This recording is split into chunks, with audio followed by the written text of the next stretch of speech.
Hello दोस्तों, स्वागत है मेरे यूट्यूब चैनल में। एक क्वेश्चन आ रहा था कि थाने में कौन कौन लोग नियुक्त होते हैं और किस किस का क्या काम होता है। कई सारे कमेंट आ चुके थे, इसलिए आज का वीडियो बनाने की ज़रूरत पड़ी। तो आज मैं विस्तार से बताऊंगा कि थाने में कितने लोग होते हैं, किसका क्या काम होता है, कितने लोग अस्थाई होते हैं, कितने लोग अस्थाई होते हैं, किन लोगों को पुलिस की तरफ से सैलरी मिलती है, किन लोगों को डीएम साहब की तरफ से नियुक्ति मिलती है। उन सारी बातों पर हम आज अच्छे से बात करेंगे। ठीक है दोस्तों, तो चलिए स्टार्ट करते हैं। अब देखिए, थाने में जो है एसएचओ से लेकर सफाई कर्मचारी चौकीदार तक नियुक्त होते हैं। तो हम जो है नीचे से लेके चले गए ऊपर को, यानी कि सफाई कर्मचारी से होते हुए फॉलोअर, चौकीदार, होमगार्ड, पीआरडी, उर्दू अनुवादक, head constable, SI, crime inspector, इस तरीके से हम चलेंगे। तो सब पर अच्छे से बात करेंगे। अब देखिए, थाने में जो होता है एक सफाई कर्मचारी नियुक्त होता है, जो एक अस्थायी होता है, टेम्परेरी होता है। यानी कि यदि ये चला जाए तो इसकी जगह दूसरा रख लिया जाता है, यानी कि इसका आना जाना थाने पर रहता है। इसका कार्य होता है जो टॉयलेट वगैरह, जो थाने की पूरी साफ़ सफाई करना, इसी का कार्य होता है। ठीक है, इसके बाद में आता है फॉलोअर यानी कि खाना बनाने वाला। हर थाने में जो है मैस चलता है, और जो फॉलोअर हर थाने पर एक भी हो सकता है, दो भी हो सकता है, तीन भी हो सकता है। यानी कि जितनी वहाँ पर जो है फोर्स होगी उसी हिसाब से फॉलोअर होते हैं। अब ये फॉलोअर जो होते हैं, जो खाना बनाने वाले होते हैं, ये अस्थाई भी होते हैं, अस्थाई भी होते हैं। कई बार अस्थाई होते हैं। अस्थाई जो होते हैं फोर्थ क्लास कर्मचारी होते हैं, इनको ये जो है सरकारी होते हैं। और कुछ अस्थाई होते हैं, अस्थाई को जो है कि जब तक वे खाना बनाते हैं उनको रखा जाता है, फिर हटा दिया जाता है। ठीक है दोस्तों, इसके अलावा इसके बाद में आते हैं चौकीदार जिनको ग्राम प्रहरी भी कहा जाता है। यानी कि इनको अभी पीछे ग्राम प्रहरी नाम दिया गया था, लेकिन आप इनको चौकीदार के नाम से ही जानते होंगे। ये हर गांव में एक चौकीदार होता है। ठीक है दोस्तों, अब देखिए, इनको जो है डीएम साहब जो है नियुक्त करते हैं, और डीएम साहब के यहाँ से ही इनको तनख्वाह मिलती है। और ये जो है थाने में महीने में 2 बार इनको आना होता है। अब देखिए, इनका कार्य क्या होता है। इनका कार्य होता है कि गांव में जो भी मतलब ऐसे क्राइम से संबंधित कोई ऐसी सूचना मिले जो पुलिस को पता होना चाहिए, वो ये पुलिस को बता देते हैं फ़ोन के माध्यम से। या महीने में 2 बार आते हैं, या 2 बार तो कम से कम आना है। तो ये कितने भी बार सकते हैं थाने में, क्योंकि ये भी थाने का ही एक अंग होते हैं, और ये अस्थाई होते हैं। ठीक है दोस्तों, ये चौकीदार जो है अस्थाई नहीं होते, अस्थाई होते हैं। और इनका जो सैलरी होती है महीने में 2 बार आने की, 2500 रुपये से 3000 रुपये के आसपास लगभग इतनी सैलरी इनकी होती है। अब देखिए, एक मज़ेदार बात और मैं आपको बताता हूँ। जो पुलिस रेगुलेशन है उसमें जो है एसएचओ साहब के लिए 1 पैरा है, और जबकि ग्राम प्रहरी के लिए 6 पैरे हैं। यानी कि 6 पैरों में ग्राम प्रहरी यानी कि चौकीदार के बारे में बताया गया है। ठीक है दोस्तों, तो ये एक मज़ेदार बात है।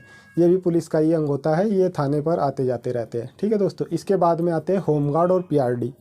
अब देखिए, सबसे बड़ा कन्फ्यूजन तो होमगार्ड और पीआरडी बहुत सारे लोगों को पता नहीं होता, पहचान नहीं है कौन होमगार्ड है कौन पीआरडी है। अब देखिए, जिसके कंधे में यूपीएचजी लिखा होता है ये होमगार्ड होते हैं, और जिनके कंधे पे यूपी मतलब पीआरडी लिखा होता है ये पीआरडी होते हैं। पीआरडी यानी प्रांतीय रक्षक दल। अब देखिए, होमगार्ड जो होते हैं ये अस्थाई होते हैं, ये अस्थाई नहीं होते, ये अस्थाई होते हैं। इनकी जो ये जो है थाने में जो है 1 महीने के लिए आते हैं। ये वहीं के लोकल के होते हैं, यानी कि अपने जो लोकल थाने में भी ये ड्यूटी कर सकते हैं, लोकल के होते हैं।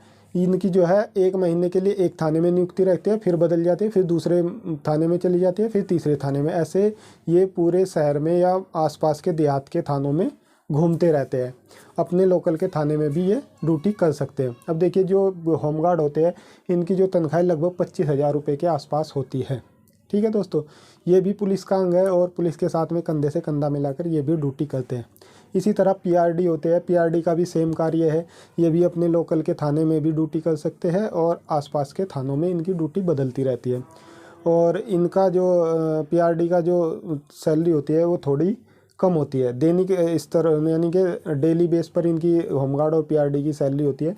इनकी लगभग 12,500-13 हज़ार रुपये के आसपास पीआरडी की सैलरी होती है। ठीक है दोस्तों, ये भी इनकी जो ड्यूटी है वो डेली बेस पर लगाई जाती है। जब ये सुबह ही आते हैं तो देखा जाता है कितने होमगार्ड आए हैं, कितने पीआरडी आए, उस हिसाब से इनकी ड्यूटी लगाई जाती है। थाने में अस्थाई नहीं होते। ठीक है दोस्तों, इसके बाद में आता है आपका उर्दू अनुवादक। अब जो उर्दू अनुवादक होते हैं ये कुछ थानों में होते हैं, कुछ थानों में नहीं होते, सब थानों में नहीं होते। ठीक है दोस्तों, उर्दू अनुवादक की जो नियुक्ति की जाती है, ये की गई है, वो है डीएम साहब के यहाँ से उर्दू अनुवादक की नियुक्ति की जाती है। और इनका जो कार्य है, इनकी जो नियुक्ति की गई थी वो थी जो उर्दू के जो कठिन शब्द है उनका अनुवाद करने के लिए उर्दू अनुवादकों की नियुक्ति की गई थी। ठीक है दोस्तों, लेकिन अब इतना ज़्यादा कार्य उर्दू अनुवादक का नहीं रहा, तो ये बेसिकली एक क्लर्क की तरह कार्य करते हैं। जो भी ऑफिस के जो कार्यालय के छोटे मोटे कार्य होते हैं उनको ये करते रहते हैं। इनके लिए बॉर्डर स्कीम भी नहीं होती है, अपने ज़िले के बराबर वाले ज़िले में ड्यूटी कर सकते हैं। ठीक है दोस्तों, संडे वगैरह की इनकी छुट्टी रहती है, जो त्यौहार वगैरह होते हैं उन सब इनकी छुट्टियां रहती है। इसके बाद में शुरू होते हैं ये उर्दू अनुवादक भी अस्थायी होते हैं। ठीक है दोस्तों, इसके बाद में शुरू होते हैं कांस्टेबल। कांस्टेबल बिल्कुल अस्थायी होते हैं और इनकी नियुक्ति जो है अपने ज़िले में नहीं होती, अपने बराबर वाले ज़िले में भी नहीं होती, यानी कि बॉर्डर वाले ज़िले में भी नहीं होती।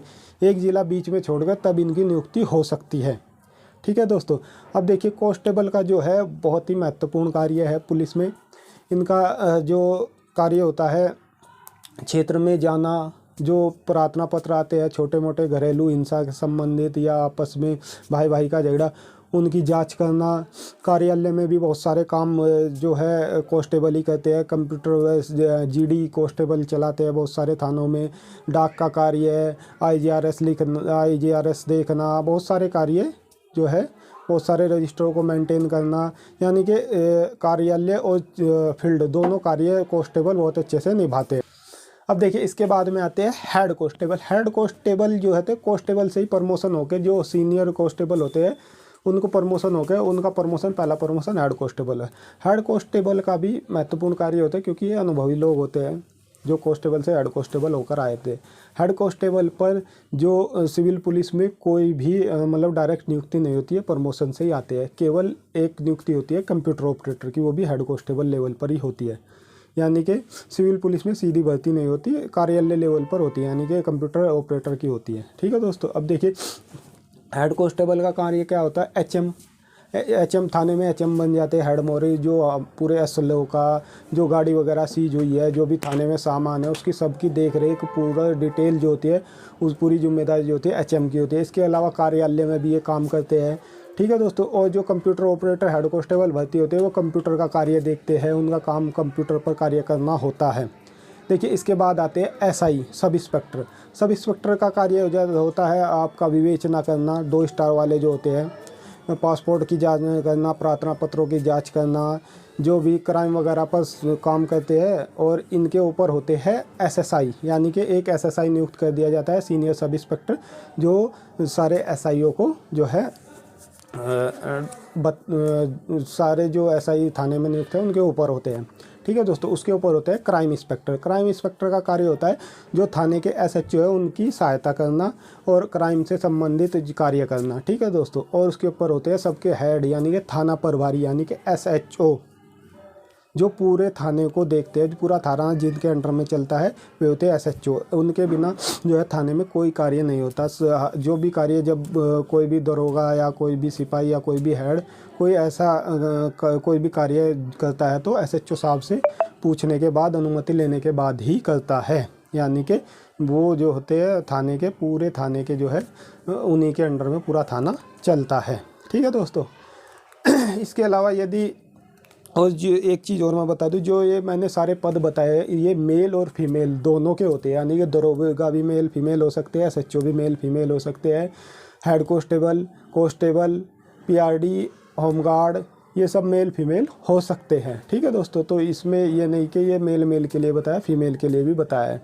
ठीक है दोस्तों, इसके अलावा यदि कोई जानकारी छूट गई हो या रह गई हो तो आप मुझे कमेंट बॉक्स में बता सकते हैं। और साथ ही साथ उत्तर प्रदेश पुलिस से संबंधित कोई भी जानकारी आपको चाहिए तो मेरे चैनल पर मैं बहुत सारी वीडियो बना चुका हूं, आप वहां पर जाकर दे सकते हैं। और इसी तरह की और जानकारी पाने के लिए मेरे चैनल को सब्सक्राइब कर लें और इस वीडियो को ज़्यादा से ज़्यादा लोगों तक शेयर करें और वीडियो को लाइक करें और बेल आइकन को दबा लें। जय हिंद दोस्तों।